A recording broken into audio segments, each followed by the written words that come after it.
La calidad del sonido del siguiente programa obedece a la grabación fuera de estudio. El contenido del siguiente programa es responsabilidad de sus realizadores. La Pedagógica Radio presenta Causai.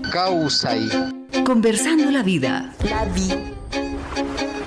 Un programa del Semillero de Investigación, Enseñanza de la Biología y la Diversidad Cultural. Bienvenidos.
Bienvenidos a Causai, espacio radial liderado por la Facultad de Ciencia y Tecnología de la Universidad Pedagógica Nacional.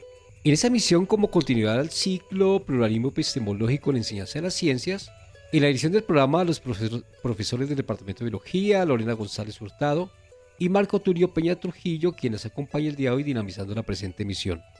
Qué bueno estar con ustedes y nuestra respetada invitada y por supuesto con nuestra audiencia de Causai en esta nuestra emisión número 239 titulada Perspectiva histórica y no biológica en Colombia, años 1980 al 2000. Escuchamos fragmentos de sonidos del maguaré, instrumento de percusión ancestral de los pueblos indígenas del Amazonas. Es un registro sonoro de música de los huitotos, que es un material discográfico encontrado en la colección personal de discos del maestro dramaturgo Marco Antonio López Salamanca, de la Fundación de Investigaciones Arqueológicas Nacionales del Banco de la República en la ciudad de Bogotá en el año 1981. En este programa estaremos dialogando con la profesora Constanza Larrota Cuellar, quien desde muy joven se reconoce como una amante de las ciencias naturales y de la física. Nuestra invitada es bióloga de la Universidad Nacional de Colombia, con estudios de maestría en biología de la Universidad Autónoma de México. En su importante trayectoria, la profesora ha interactuado con diversidad de grupos originarios del país. Sus campos de estudio académicos e investigativos se han centrado en la perspectiva de la botánica, la gnosología, estudios importantes, desarrollos en las regiones de la Amazonía colombiana con comunidades indígenas del medio de Caquetá, en Araraquara, región de la Orinoquía, región del Caribe y la región del Pacífico, con grupos afrocolombianos. De igual manera, comunidades campesinas de la región del Valle de Tensa, del departamento de Boyacá. Es de mencionar a la audiencia que nuestra invitada cuenta con importantes publicaciones, dentro de ellas el libro Amazonía Colombiana, Enfermedades y Epidemias. Es un estudio bioantropológico derivado del Premio Nacional de Antropología de Mincultura. Bueno, vamos a estar dialogando justamente con nuestra invitada acerca, como ya lo decíamos, de la perspectiva histórica y etnobiológica en Colombia entre los años 1980 y el año 2000. Estimada profesora Constanza, siempre es grato dialogar con usted, conversar, encontrarnos y hoy nos corresponde, digamos, dialogar hoy en Causa y una bienvenida a nuestro programa. Profe, muy buenas tardes, muchísimas gracias por la invitación a su merced y especialmente pues a la Universidad Pedagógica Nacional. Me da mucho gusto poder participar y compartir con ustedes las experiencias que se tuvieron durante los años de 1980 al año 2000, en donde se consolida, digamos, la última época de la etnobiología y se fortalece de una manera categórica en esos años.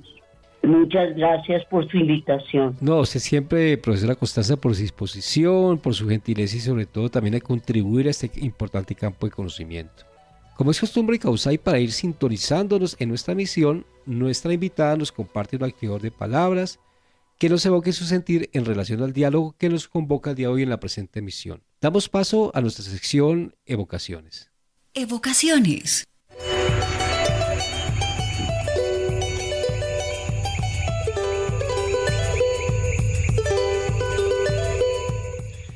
Profesora Constanza, bueno, en esta primera sección del programa Evocaciones, compártanos esa evocación que a bien tiene, que preparó para el día de hoy en la misión. Adelante.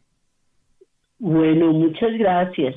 Voy a hacer una lectura de una estrofa de un maestro perfecto hindú, Sant Kirpal Sanji, quien nace en 1984 y muere.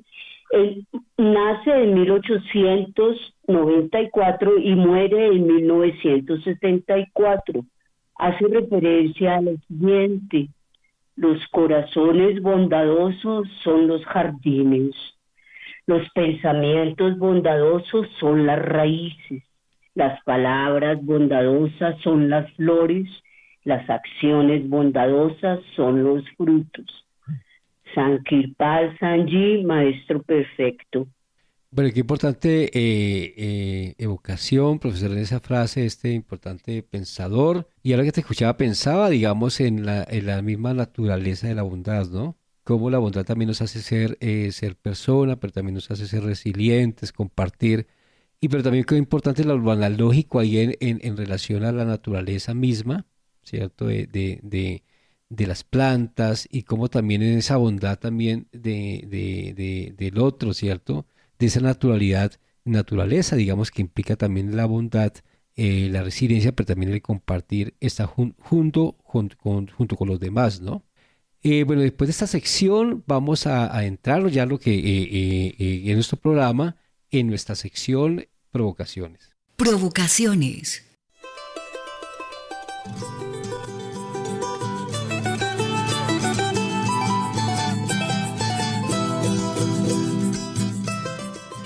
Profesora Constanza, en esta sección Provocaciones, cuéntenos a la audiencia acerca de su importante trayectoria histórica de vida, en lo académico, también estos territorios, digamos que en su bondad, en su ocasión también de compartir en los territorios, saber y estar en los territorios, compartan esas trayectorias en los territorios que, digamos, que se ha desempeñado profesionalmente. Bueno, profe, yo como bien su merced lo decía, yo nací en Bogotá en la época de 1956 y en el año de 1975 egresé a la Universidad Nacional de Colombia a estudiar biología. Durante esa época tuve muchas experiencias, salidas de campo muy interesantes, pero especialmente desde la perspectiva netamente biológica. poco teníamos la relación con las comunidades, aunque de una manera muy tangencial. Posteriormente, entonces, para poder salir de bióloga o para poder graduarme de bióloga, preparé una tesis que se hace referencia precisamente al estudio etnobotánico sobre las especies utilizadas por la comunidad indígena Andoque del Medio Caquetá. Con esa publicación arranqué ya mi ejercicio profesional en etnobotánica propiamente dicha. Y me dediqué durante 10 años, antes de salir del país, a hacer etnobotánica en las zonas, especialmente de la Amazonía y en las zonas en la región pacífica. Posteriormente me dirigí a México, fui becada por la Red Latinoamericana de Botánica y fui a estudiar a la Universidad Nacional Autónoma de México, la maestría en ciencias con especialidad en biología, pero todo el tiempo, toda la formación académica fue realmente dentro de la perspectiva etnobotánica y etnobiológica. Durante ese periodo conocí varios expertos norteamericanos y varios expertos mexicanos especialmente, que estaban dedicados y habían consolidado la Escuela de Etnobiología en América Latina especialmente. Fue una experiencia muy grata, muy agradable, muy formadora, y sobre todo tuve la oportunidad de viajar a otros países, lo que me dio también una perspectiva mucho más amplia de la etnobiología a nivel mundial. Posteriormente, entonces, me gradué también con mi tesis de posgrado. Hizo referencia básicamente a la diversidad y a la etnobotánica del género Brugmansia en México, que se localiza en las zonas tropicales de México.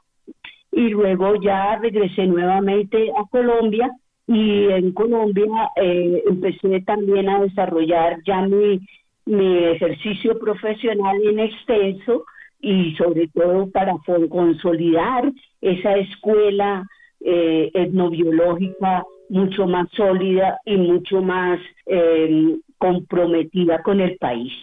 Fundamentalmente debo decir que la experiencia con las comunidades, de tanto comunidades indígenas como comunidades afrocolombianas y comunidades campesinas, me dio una perspectiva mucho más profunda, una perspectiva social de la realidad del país en toda su extensión. En ese orden de ideas, comenzamos a trabajar muy fuertemente desde la etnobotánica. Primero se realizó un simposio de etnobotánica dentro del marco del primer Congreso Colombiano de Botánica.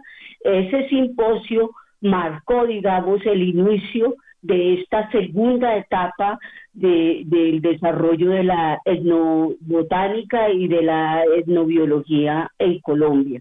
Porque anteriormente, durante la época de los años 50, especialmente con la venida del profesor Richard Evans Schultes, y con el desarrollo de los profesores Enrique Pérez Arbeláez, de los profesores Rafael Romero Castañeda, los profesores como Hernando García Barriga, esa generación anterior a la nueva generación de a partir de los años 80 fue una generación con unos enfoques y unas perspectivas muy distintas en cuanto a la relación sociedad-naturaleza y a la relación con los grupos humanos y el territorio, que fue lo que se empezó a consolidarse mucho a partir de los años 80. Bueno, qué importante perspectiva también nos sitúas. Claro, hay unas trayectorias hoy, digamos, que están ya por supuesto, ya sabemos que la ciencia no es ciencias prístinas, inalteradas, intervenidas, sino que la perspectiva de lo interdisciplinar y justamente es muy significativo este programa, profesora Constanza, en la medida en que nos sitúa en esas bases importantes de ese trasegar histórico, ¿no? Reconozco también importante, en su importante experiencia, profesora Constanza, pues también es un reconocimiento a usted por todo el proceso, cómo también estos referentes, estas experiencias se construyen, digamos, interactuando y estando en los territorios junto con las comunidades, ¿no? Entonces ya nos hablabas en relación a la trayectoria, la perspectiva histórica de la neurobotánica en Colombia. En esa mirada de fundamentos y experiencias, si nos puedes ampliar un poquito en relación a esas experiencias que fueron tomando cimiento y a la vez en la pregunta es cómo se asumía la etnobotánica dentro del campo de conocimiento de las ciencias y en los territorios, cómo veía las ciencias, digamos, esa perspectiva de la biología, la ecología per se, a estas, digamos, apuestas situadas en los territorios, digamos, en ese sentido, ¿no? Cómo lo veía la ciencia en su momento, en la época, y cómo era apreciado por las comunidades. Profesor, pues precisamente en el año 93, cuando regresé de México, me vinculé especialmente con el Chocó biogeográfico. Allí tuvimos también mucha oportunidad de intercalar especialmente con comunidades afrocolombianas, con organizaciones, también todo este tipo de organizaciones no gubernamentales y también pues con la comunidad. En ese entonces se estaba forjando la ley de comunidades negras, lo que consolidó pues la organización de comunidades negras para el Pacífico colombiano. De otro lado, también se estaban consolidando con la ley de 1993, precisamente la ley que instauró los institutos de investigación científica en Colombia, especialmente el Instituto de Investigaciones von Humboldt, el Instituto Indemar, el Instituto de Investigaciones para el Pacífico y también para la Amazonía. Entonces, la consolidación de esos institutos facilitó muchísimo también la vinculación de las comunidades a través de este proyecto que se empezaba a forjar de etnobiología desde la perspectiva especialmente del Chocó biogeográfico.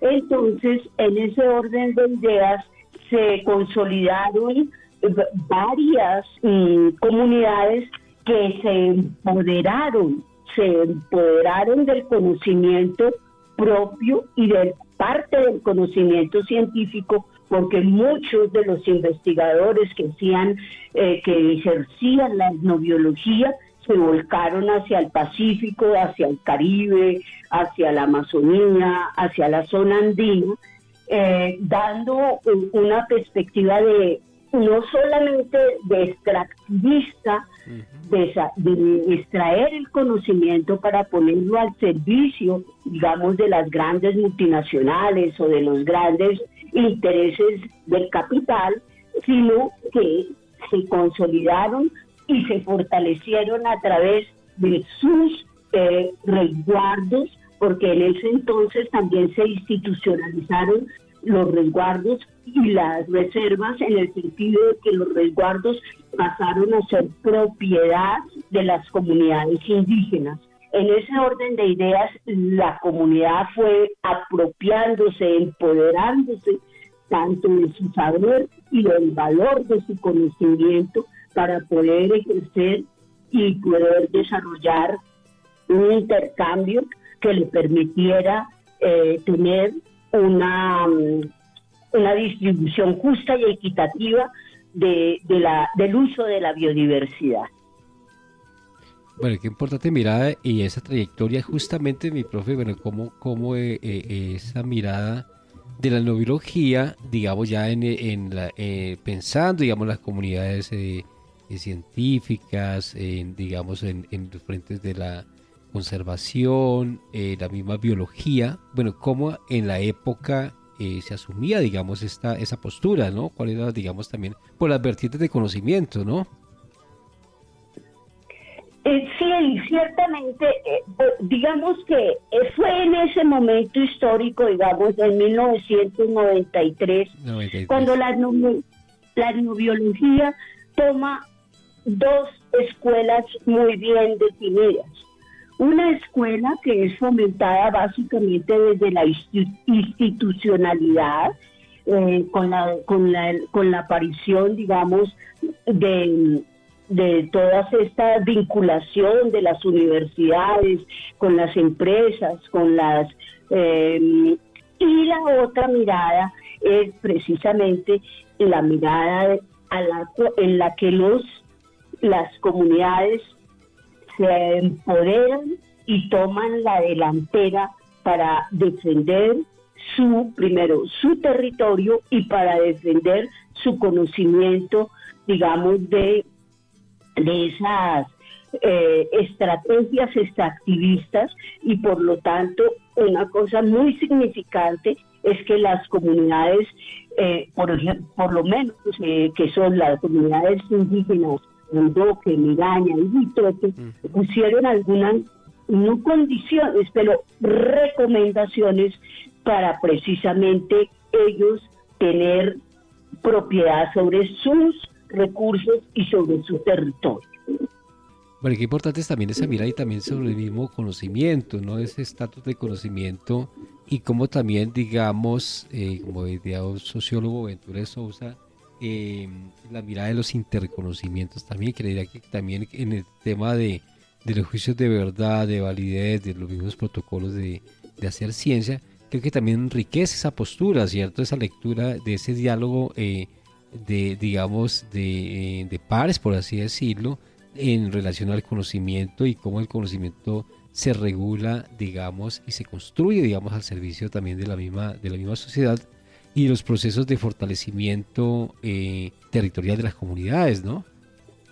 Ciertamente, es en ese momento en que las comunidades dejan de estar al margen y dejan también los científicos, digamos, de extraer todo ese saber y ese conocimiento, sino que las comunidades se empoderan, toman el valor de su saber, de su conocimiento y sientan las bases para una futura etnobiología mucho más equitativa, menos,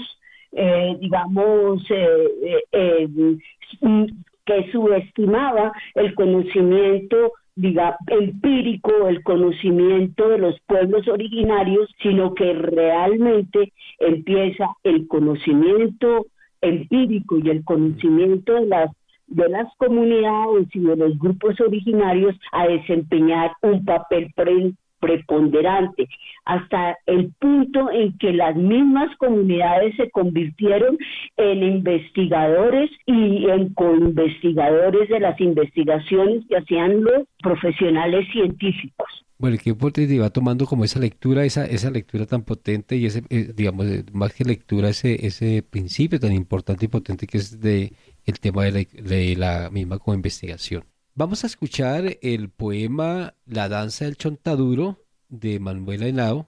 La danza del chontaduro es una danza ceremonial también conocida como el baile del muñeco, ritual de abundancia propia de la identidad de los pueblos indígenas yucunas, matapís, andoques, letuamas y tanimucas de la Amazonía colombiana.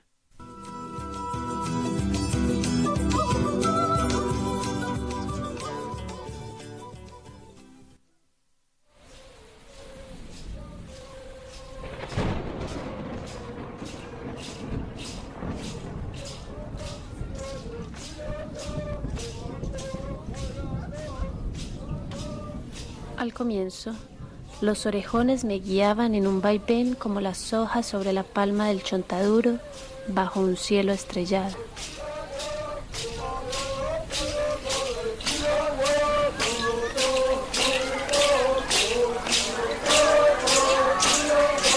Mas cuando el naranja de la chicha había consumido en trance sus cerebros bajo las máscaras, ya no era un dulce ir y venir. Eran las olas arrasadoras de un mar salvaje dentro de la maloca.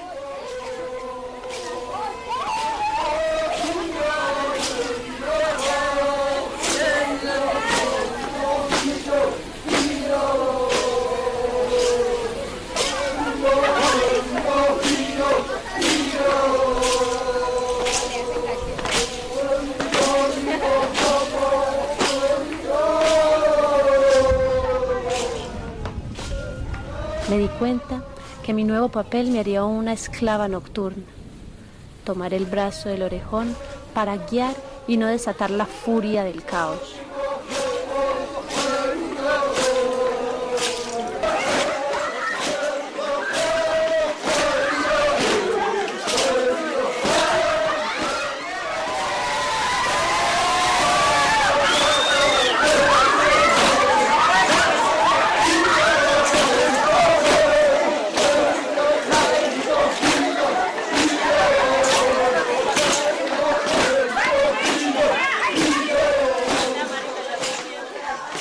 El rol de mi infancia iba mutando en una ardua responsabilidad. Que no se pierda la línea, que no se pierda la armoniosa composición simétrica y rítmica que exigía la danza entre los extranjeros Witoto y Miss Yukuna.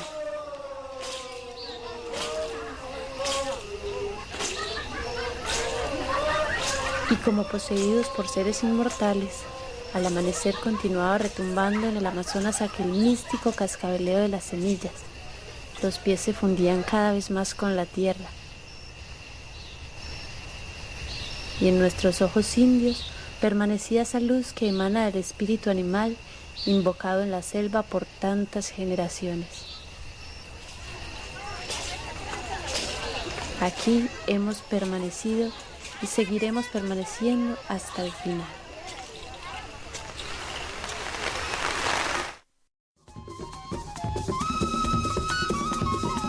Los sonidos del norte, los sonidos del sur, los sonidos del oriente colombiano, los sonidos del occidente del país. Todos están aquí en la Pedagógica Radio. Voces y sonidos que enseñan.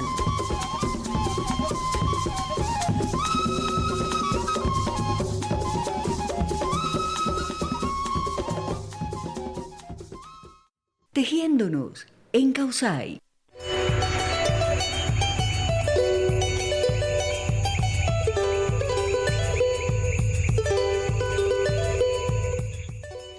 Estamos en nuestra última sección del programa dialogando con la profesora Constanza Larrota Cuellar acerca de las perspectivas históricas de la etnobiología en Colombia entre los años 1980 y el año 2000. En esta sección, tejiéndonos, estimada profesora Constanza, te invitamos a tejer en nuestra última sección, en esta sección del programa, en relación a la siguiente pregunta, ya digamos trayendo este traslado histórico.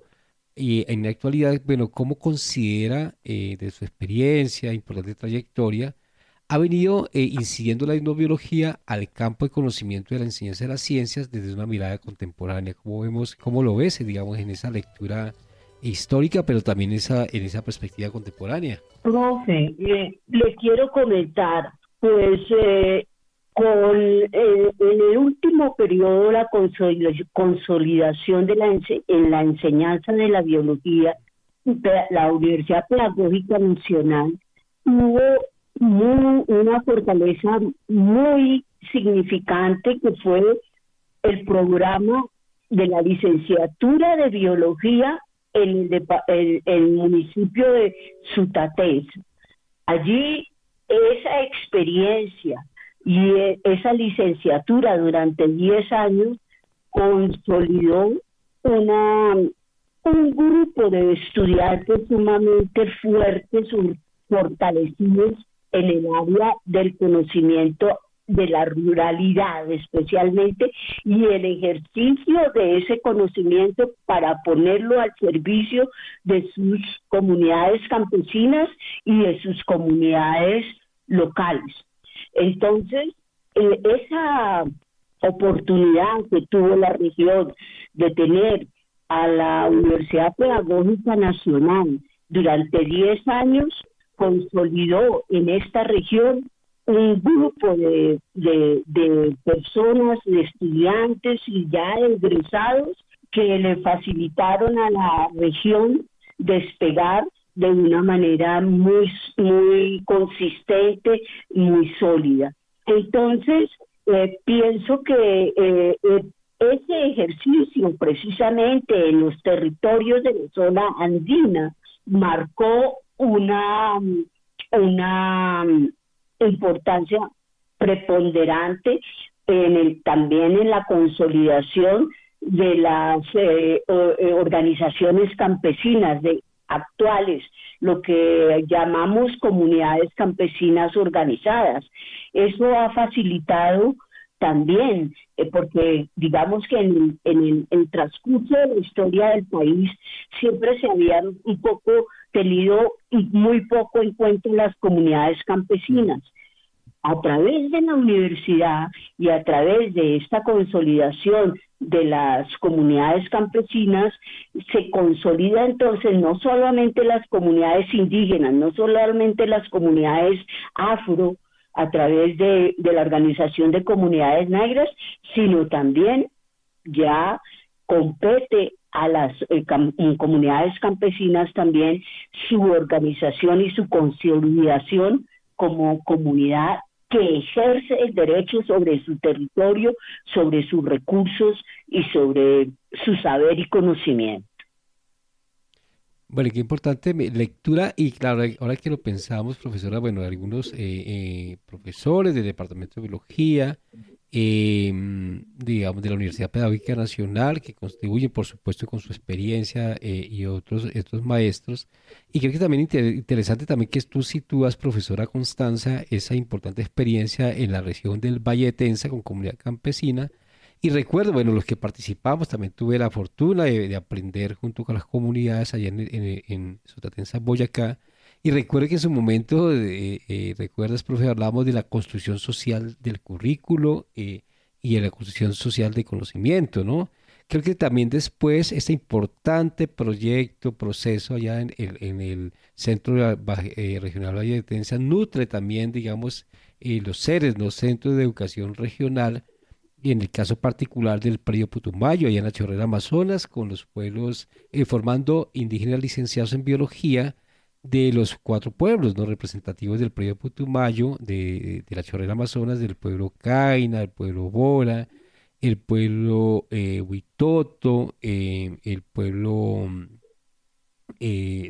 Afroinga, pero también, digamos, también la misma experiencia se va, digamos, a Putumayo, ya por Puerto Caicedo, con comunidades indígenas, también de la zona, comunidades afrocolombianas y campesinas, ¿no? Entonces vemos que eso también como comenzó a tomar una forma importante también en esa experiencia que tuvo también de manera significativa la Universidad Pedagógica, pero también el mismo Departamento de Biología, que ha nutrido, digamos, también todos los procesos que se vienen ayudando y posibilitando los territorios, pero también la misma constitución de la academia. Sin duda la etnobiología es una perspectiva muy, muy importante que ha venido enriqueciendo los procesos de formación de maestros en estas regiones y en el país, sin duda, ¿no?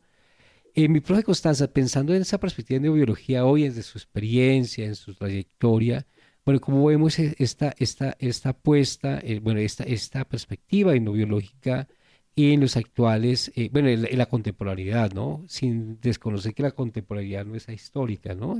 Tiene una historia y por eso, digamos, los procesos, las realidades sociales, hoy por hoy se habla de la crisis, ¿no? Crisis ambiental, e inclusive la crisis, en los problemas contemporáneos, de la misma crisis por el conocimiento, ¿no? No es en esa perspectiva de la crisis y cómo la posibilidad, bueno, dice un autor que también a problemas contemporáneos, respuestas contemporáneas, ¿no? Esa es la etnobiología, una respuesta contemporánea a los problemas, valga la redundancia, contemporáneos. ¿Tú cómo lo ves desde tu experiencia tan amplia, profesora Constanza? Profe, mire, a mí una cosa que me satisfizo mucho fue precisamente la vinculación reciente que tuvo la última administración del presidente Gustavo Petro, que se volcó totalmente hacia el cuidado de la vida y hacia el cuidado de las comunidades humanas en general del país. Eso es parte de la semilla que sembró la etnobiología, haciendo reconocimiento de los saberes originarios y haciendo reconocimiento del valor que tenían esos recursos y esa diversidad desde los años 80. Entonces, a mí me pareció una, una situación muy acertada que desde la presidencia de la República se pudiera vislumbrar precisamente el valor de la diversidad biológica y cultural del país. Y por supuesto con la Constitución del 91, en donde se declara el país como un país pluriétnico y multicultural, pues se fortalece todavía más la mirada etnobiológica y el valor, el potencial que tiene este país, Colombia, hacia el desarrollo de la etnobiología de una manera integral, holística, y fuera de eso, con justicia humana, justicia social y con responsabilidad social. Entonces, para mí, la administración que acaba de terminar fue una brújula, fue prácticamente un norte que consolidó todo ese esfuerzo que se habían hecho en los años anteriores. Entonces, yo, a pesar de que, bueno, con esta nueva administración del señor Abelardo de la Espriella vamos a retroceder 40 años atrás, imagínense, porque es una persona que no tiene una perspectiva y un conocimiento sólido de lo que es realmente la diversidad cultural y la diversidad étnica y la biodiversidad del país. Bueno, qué importante también esa perspectiva también de interdisciplinar, profesora Constanza. Por supuesto que la biología no es apolítica, no es esa lectura también de lo político, también de las voluntades, y lo que usted hablaba también de las bondades que implican. Ahora que te escuchaba, profesora Constanza, pues aludía también inclusive a esa perspectiva de la diversidad biocultural tan rica del país que da retos y posibilidades sin duda, ¿no? Uno podía pensar que la biología, su enseñanza, digamos, hoy en lo contemporáneo, también por supuesto centrarse en la comprensión de la vida, pero también en lo que está diciendo la profesora Constanza, mirada esperanzadora desde y para la vida misma, ¿no? En esa conciencia del cuidado, porque la naturaleza nos hace hablar, nos enseña, pero también cómo situamos en relación a los contextos, a las realidades y a las problemáticas y a la misma crisis la enseñanza de la biología. Mi profe Constanza, siempre es grato hablar con su merced. Yo siempre digo que son como buena retórica, como buena, en su experiencia por supuesto y trayectoria, pues siempre es grato aprender de su merced, estar hablando con su merced también es muy significativo, y es muy significativo también tenerte hoy en Causay conversando la vida, y este también es un programa de reconocimiento a su importante trayectoria y procesos que ha llevado y contribuido al país. Entonces, mi profe, unas palabras de despedida a nuestro programa.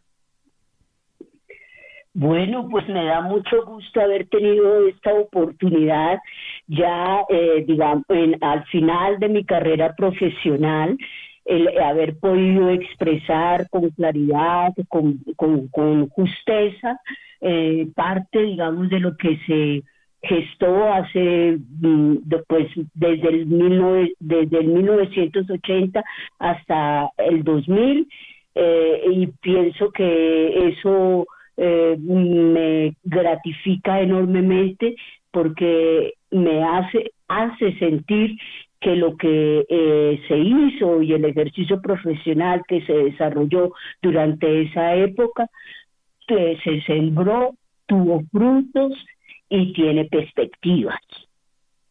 Como no, profesora Constanza, agradecimientos mutuos. Agradecemos la sintonía a la audiencia de Causay Conversando la Vida, programa radial de la Facultad de Ciencia y Tecnología.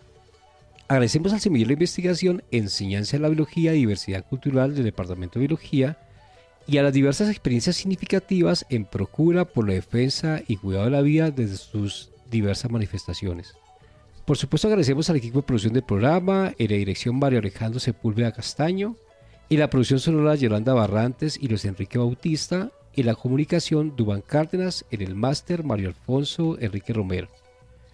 Los invitamos a seguir conectados con Causai Conversando la Vida en la Facultad de Ciencia y Tecnología los jueves a las 6 p.m. por la Pedagógica Radio. No olvides seguirnos en nuestras redes sociales, Facebook Causai Conversando la Vida UPN, en el Instagram de Causai y el Instagram de la Pedagógica Radio. Gracias por su sintonía. Hasta una próxima emisión. La Pedagógica Radio. 10 años tejiendo voces, construyendo saberes.